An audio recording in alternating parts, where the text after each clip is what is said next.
오늘 우리에게 주시는 오늘 우리가 읽고 묵상할 하나님의 말씀은 빌립보서 3장 1절로 9절까지의 말씀입니다. 빌립보서 3장 1절로 9절까지의 말씀입니다.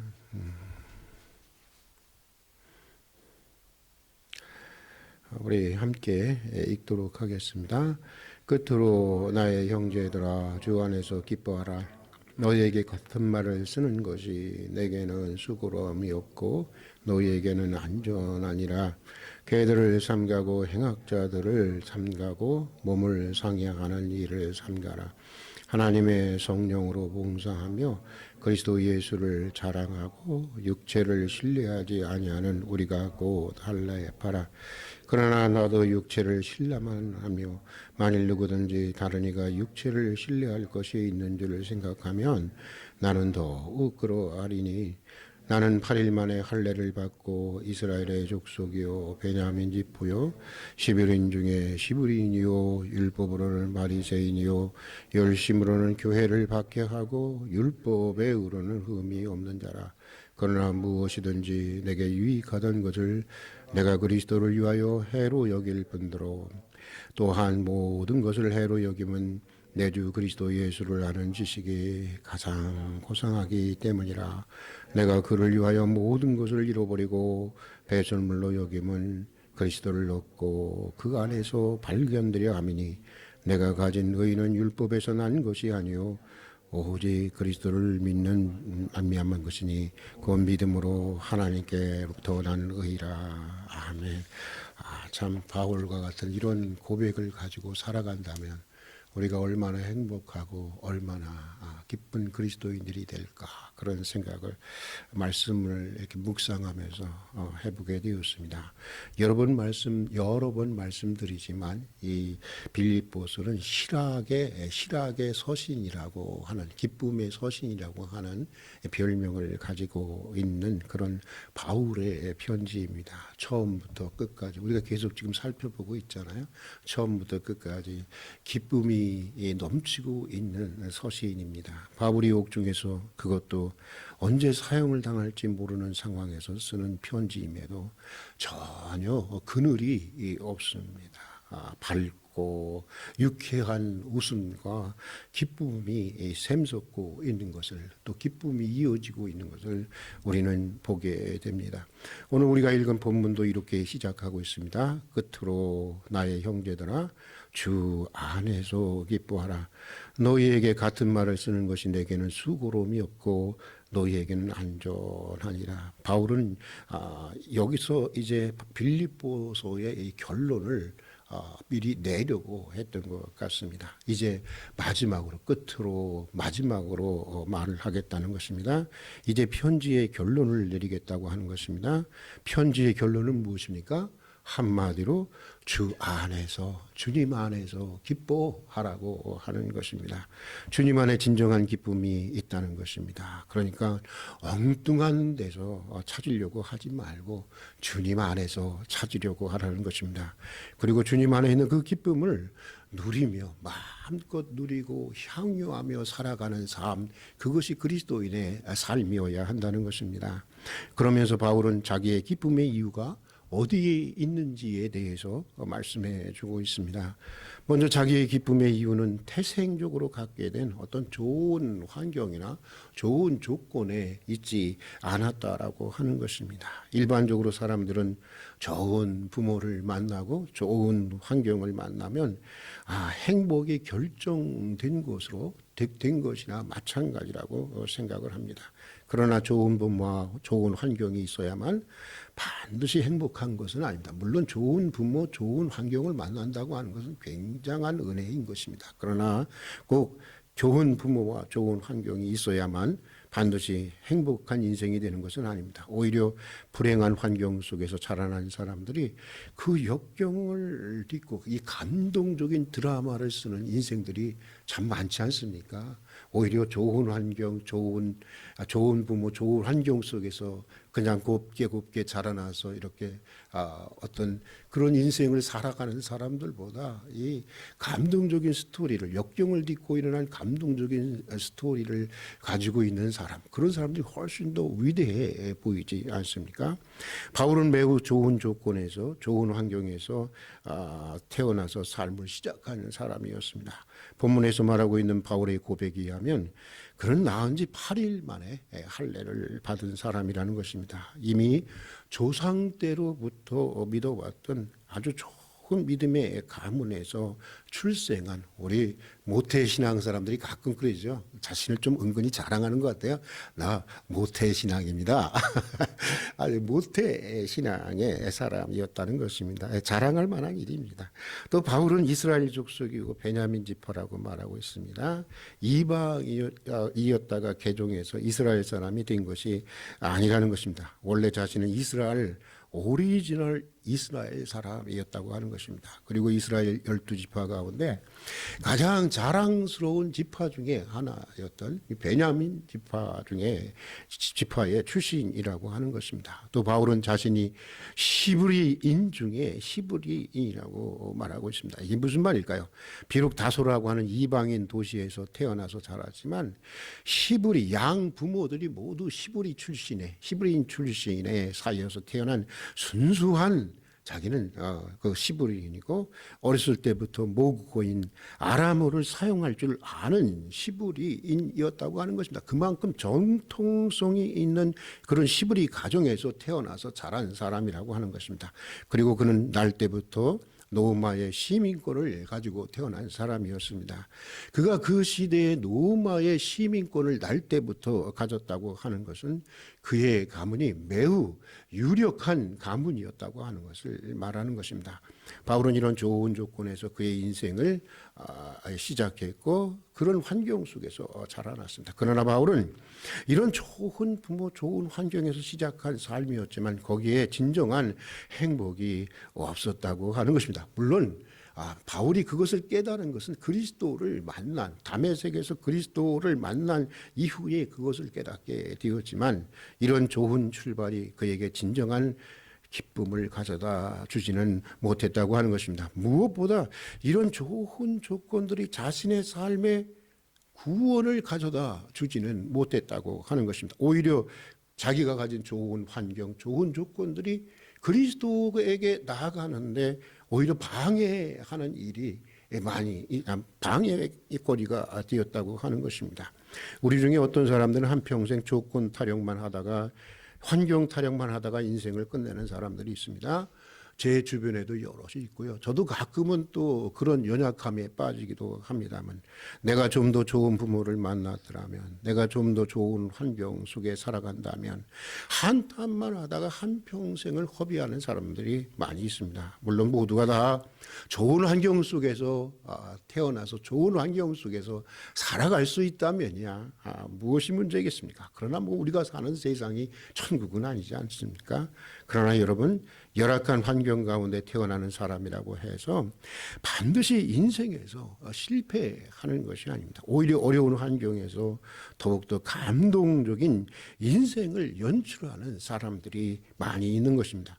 1858년 뉴욕의 어느 가정에서 한 아이가 태어났어요. 그는 어려서부터 앓는 소아마비로 다리를 절었습니다. 시력도 극도로 나빴습니다. 천식도 앓았고 호흡 곤란 때문에 앞에 있는 촛불을 끌 힘조차 없을 정도로 가까스로 생명을 연장해 나가고 있었습니다. 그러나 11살이 되던 날 아빠는 아들에게 이런 말을 합니다. 우리가 이런 신앙의 부모가 됐으면 참 좋겠습니다. 아들아, 내가 가진 장애는 장애가 아니란다. 내가 만약 전능하신 하나님을 참으로 신뢰하고 믿을 수 있다면, 그리고 하나님의 도우심이 너와 함께한다면 오히려 내 장애로 인해서 모든 사람들은 너를 주목할 것이고 너는 진실로 역사의 신화와 같은 기적을 낳을 것이다. 이렇게 아들을 격려해 주었다는 것입니다. 그렇게 자란 그는 23세가 되던 해에 뉴욕주를 대표하는 의회 의원이 됩니다. 그리고 28세에 뉴욕 시장 선거에 출마합니다. 얼마 후에는 뉴욕 주지사가 되고 부통령이 되고 미국 역사에 있어서 대공황이라고 하는 1930년대에 있었던 대공황이라고 하는 가장 어두웠던 시대에 미국을 재건한 대통령이 됩니다. 그가 바로 우리가 잘 아는 누굴까요? 바로 루즈벨트 대통령이었습니다. 결코 환경이 행복을 결정하는 것은 아닙니다. 오히려 환경을 받아들이는 우리의 태도가 환경을 받아들이는 우리의 태도가 행복을 결정하는 것입니다.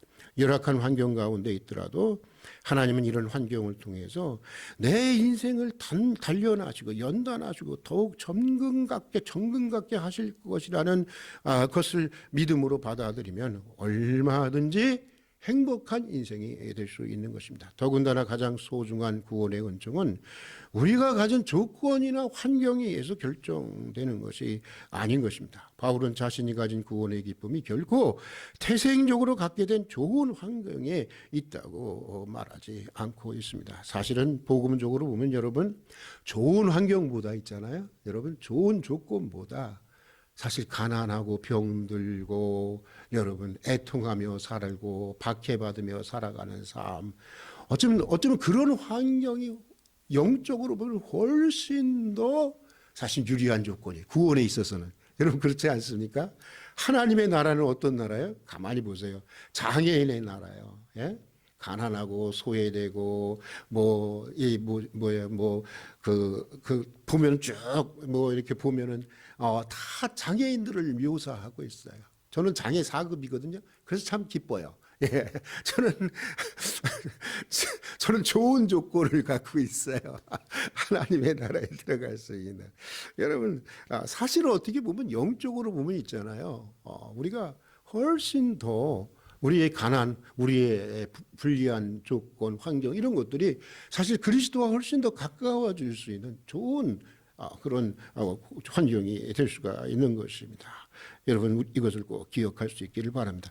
자, 이어서 또 바울은 자신의 기쁨의 이유가 자기가 이런 성취 때문에 온 것이 아니라고 말하고 있습니다. 아브라함 메슬로라고 하는 이 심리학자가 있습니다. 그에 의하면 인간에게 가장 큰 욕구, 여러분 그게 뭘까요? 인간에게 가장 큰 욕구, 그것은 바로 자아 실현의 욕구라고 하는 것입니다. 다른 말로 하면 인정의 욕구라고 볼 수가 있습니다.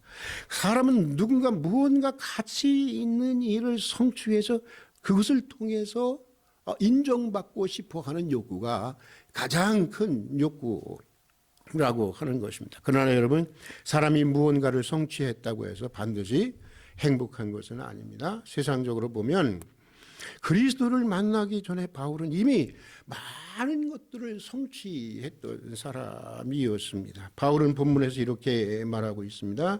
율법으로는 바리새인이요 열심으로는 교회를 박해하고 율법의 의로는 흠이 없는 자로다. 먼저 자신은 누구라고 하는 것입니까? 바리새인이라고 하는 것입니다. 바리새인 하면 여러분 보통 부정적인 생각을 가져요. 예수님이 꾸짖은 사람들이 다 뭐죠, 여러분? 바리새인들이잖아요. 그러니까 바리새인이면 부정적인 생각, 위선자라는 생각을 하지만 사실 바울 당시 바리새인들은요 매우 하나님의 말씀을 깊이 연구하면서 매우 경건하게 살아가고 그래서 백성들로부터 굉장히 큰 존경을 받았던 바리새인 이름 하나만 가지고도 먹고 살 수 있을 정도의 그런 존경의 대상이 되었던 사람들이었습니다. 그리고 보면은 예수님이 꾸짖은 사람들, 비난했던 사람들은요, 진짜 바리새인들이 아닌 거죠. 가짜 바리새인들을 꾸짖었던 것입니다. 바울은 위선적인 바리새인은 아니었습니다. 누구보다도 신실한 바리새인으로서 이 백성들의 존경을 온몸에 받고 있는 사람이었어요. 또 특별히 바울은 당대 최고의 석학이었던 가말리엘 밑에서 율법을 공부하면서 거기서도 수석을 한 당대 최고의 엘리트였습니다. 요즘 말로 하면 서울대나 하버드에서 수석을 했던 사람이라고 보면 되겠습니다. 또 바울은 열심히 교회를 핍박했던 사람이었습니다. 사도행전에 보니까 바울이 스데반을 죽이는데도 가편 투표를 했고요. 이 그리스도인들을 체포하는 일에 뭐 주도적인 역할을 하는데, 여러분 이것은 뭘 얘기해 주는 것일까요? 그가 이미 그때 사회적으로 매우 높은 위치에 있었다고 하는 것을 말하는 것입니다.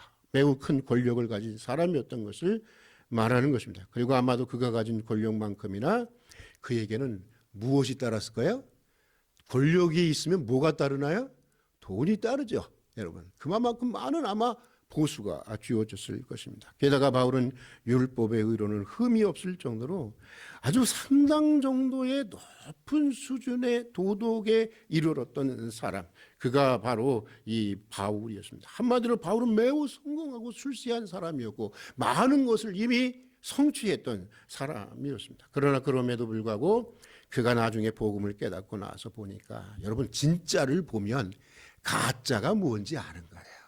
가짜만 보다 보니까 그게 진짜인지를 알고 살아가죠. 여러분, 진짜 복음을, 진짜를 알고 나니까, 복음을 깨닫고 나서 알게 된 사실이지만 그에게는 그것이 진정한 행복이 아니었다고 하는 것입니다. 거기에 항구적인 기쁨이 없었다고 하는 것입니다. 이런 업적과 사회적인 성취들이 그의 구원을 보장하는 것이 아니었기 때문이었습니다. 오히려 그의 마음은 그리스도인들에 대한 불길 같은 증오에 사로잡혀 있었습니다. 이놈들을 어떻게 잡아 죽일까? 맨날 그것만 생각하고 있어요. 여러분, 뭔가 누군가에 대해서 증오감에 불타고 있는 사람이, 여러분, 그 사람이 행복하겠어요? 그 사람 인생이 기쁘겠어요? 그렇지 않죠, 여러분. 네. 누군가를 희생시키면서 얻어지는 결과에서 참다운 기쁨을 얻는 인생이라고 하는 것은 없는 것입니다. 바울은 그가 정말 기뻐하는 이유를 오늘 본문에서 이제 말하고 있는데, 오늘 본문 7절에서 9절까지 한번 읽어보도록 하겠습니다. 7절에서 9절까지 한번 읽어보겠습니다. 기가 막힌 고백입니다. 여러분 한번 같이 읽겠습니다. 그러나 무엇이든지 내게 유익하던 것을 내가 그리스도를 위하여 다 해로 여길 뿐더러 또한 모든 것을 해로 여김은 그리스도 예수를 아는 지식이 가장 고상하기 때문이라. 내가 그를 위하여 모든 것을 잃어버리고 배설물로 여김은 그리스도를 얻고 그 안에서 발견되려 함이니 내가 가진 의인은 율법에서 난 것이 아니요 오직 그리스도를 믿음으로 말미암아 온 것이니 그 믿음으로 하나님께로부터 나느니라. 우리 한번 다시 한번 읽어볼까요? 이 고백이 꼭 오늘 우리의 고백이 되도록 여러분 기도의 제목으로 붙들었으면 좋겠어요. 같이 한번 읽어보겠습니다. 그러나 무엇이든지 내게 유익하다는 것을 내가 그리스도를 위하여 다 해로 여길 뿐더러 또한 모든 것을 해로 여김은 그리스도 예수를 아는 지식이 가장 고상하기 때문이라. 내가 그를 위하여 모든 것을 잃어버리고 배설물로 여김은 그리스도를 얻고 그 안에서 발견되려 함이니 내가 가진 의인은 율법에서 난 것이 아니요 오직 그리스도를 믿음으로 말미암아 온 것이니 곧 믿음으로 하나님께로부터 난 의라. 이렇게 얘기하고 있어요. 자신의 기쁨의 이유는 누구 때문이라는 거예요? 누구 때문이라는 거예요? 예수 그리스도 때문이라는 것입니다. 예수 그리스도를 아는 지식이 얼마나 고상하고 얼마나 귀한지 그 절대적인 가치를 나는 알고 있기 때문이라고 하는 것입니다. 세상적이고 종교적인 자신의 성취나 업적을 통해서 구원을 얻는 것이 아니라 오직 어떻게 구원을 얻는다고요? 오직 예수 그리스도를 통해서 주시는 하나님의 은총을 믿는 믿음으로만 구원을 얻는다고 하는 것을 알았기 때문이라고 하는 것입니다.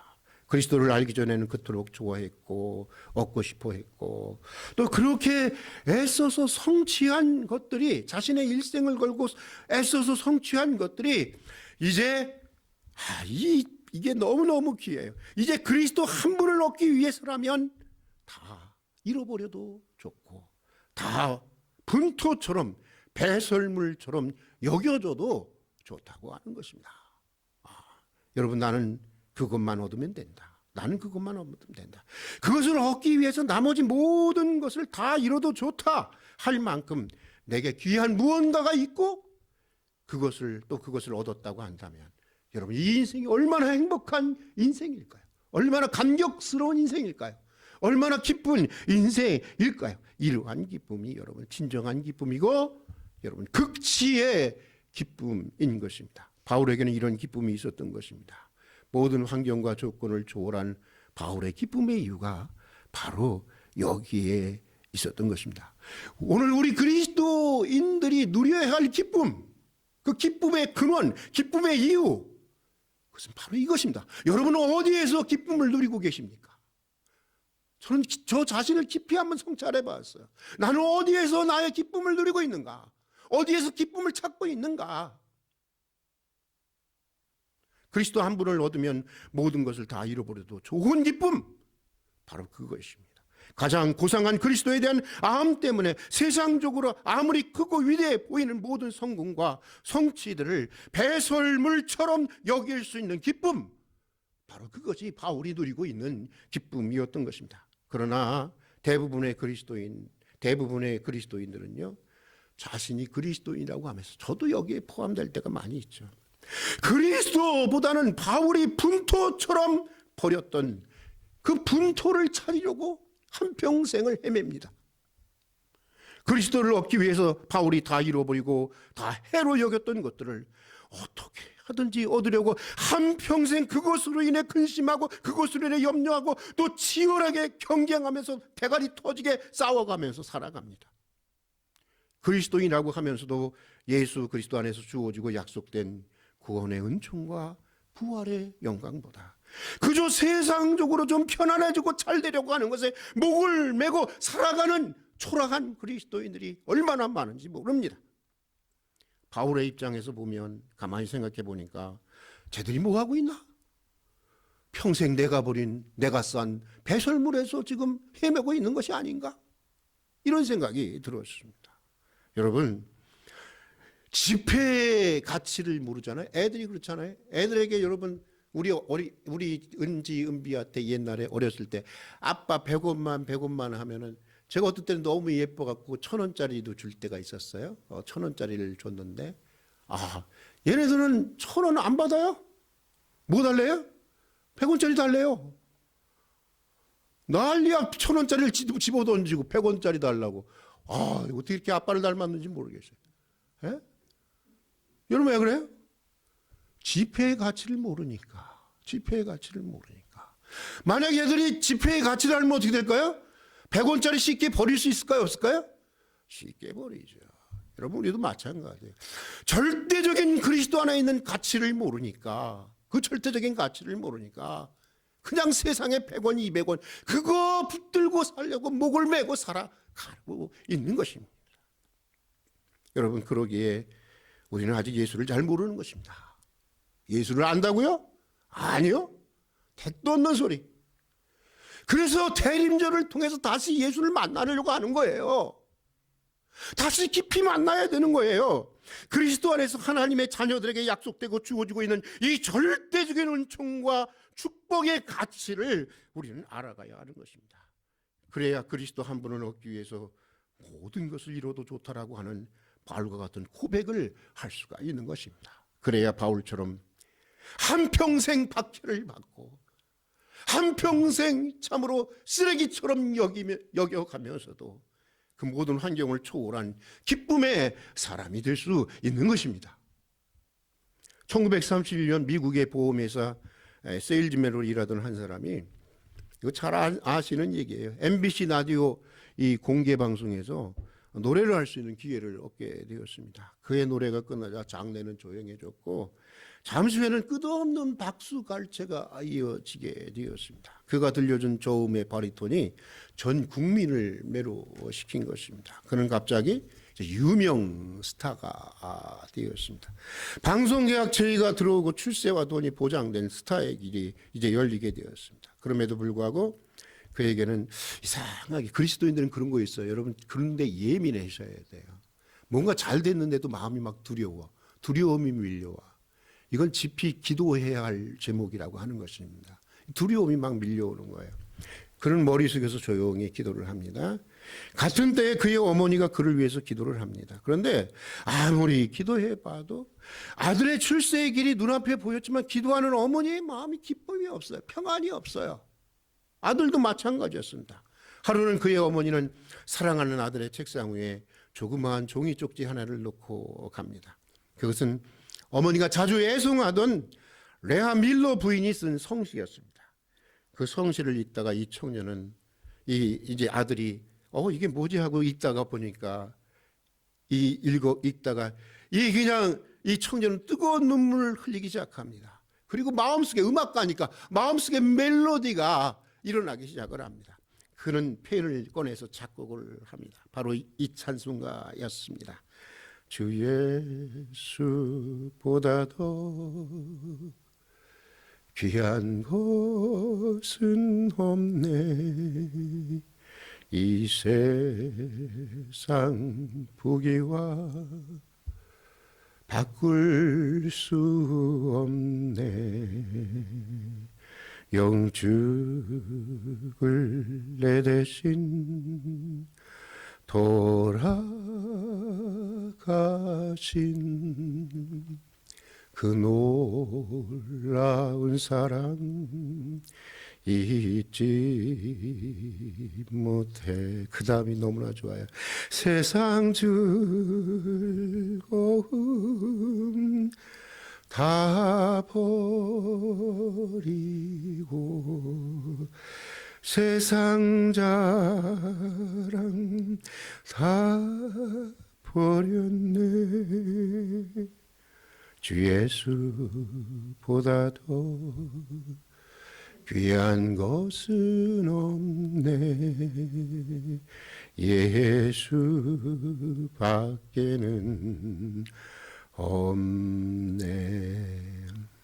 빌리 그레이엄 목사와 평생 동역했던 조지 베버리 시가라고 하는 복음성가 가수의 간증입니다. 1983년 이분이 네덜란드 암스테르담에서 복음주자들이 모이는 모였을 때 이분이 특별히 찬양을 했다고 합니다. 그 찬양이 끝나자 장내에 운집한 모든 사람이 큰 감동을 받고 그냥 그에게 박수 발치를 끊임없이 보냈어요. 박수를 다 받은 후에 그가 남긴 한마디는 다시 장내를 숙연하게 했다고 합니다. 이분이 이렇게 얘기했다고 합니다. 감사합니다. 그러나 여러분이 주신 박수갈채와 나는 그리스도와 바꿀 수가 없습니다. 이렇게 얘기했다는 거예요. 그렇습니다. 여러분, 깨닫고 보면 영죽을 내 대신 돌아가신 예수 그리스도와 우리가 무엇을 바꿀 수 있습니까? 세상의 그 어떤 것도 예수 그리스도와 바꿀 수가 없는 것입니다. 예수 그리스도 그분이 우리의 기쁨의 원천이요, 항구적인 기쁨의 절대적인 근거인 것입니다. 날마다 예수 그리스도를 알아가면서 그분 안에 있는 놀라운 이 기쁨을, 이 감사를, 이것을 날마다 더 점점 더 향유해 나갈 수 있는 여러분들이 될 수 있기를 주님의 이름으로 축복합니다. 우리 같이 기도하겠습니다. 예수 그리스도 안에 있는 항구적이고 진실한 기쁨보다 찰나적이고 세상적인 기쁨만 찾고자 했습니다. 그리스도인이라고 하면서도 바울이 배설물처럼 여겼던 것이 전부인 줄 알고 그것을 잡으려고만 했고, 바울이 그리스도를 얻기 위해서 다 잃어버리고 다 해로 여겼던 것들을 얻으려고 붙잡으려고 살아갈 때가 많이 있었습니다. 저희를 긍휼히 여겨주시고 그리스도 안에서 하나님의 자녀들에게 약속되고 주어지는 절대적인 은총과 축복에 매일 새롭게 눈을 뜨게 해 주시옵소서. 그리하여 어제보다 오늘 더 주님을 사랑하고 어제보다 오늘 더 주 안에서 기쁨을 누리며 살아가게 해 주시옵소서. 예수님 이름으로 기도드립니다. 아멘.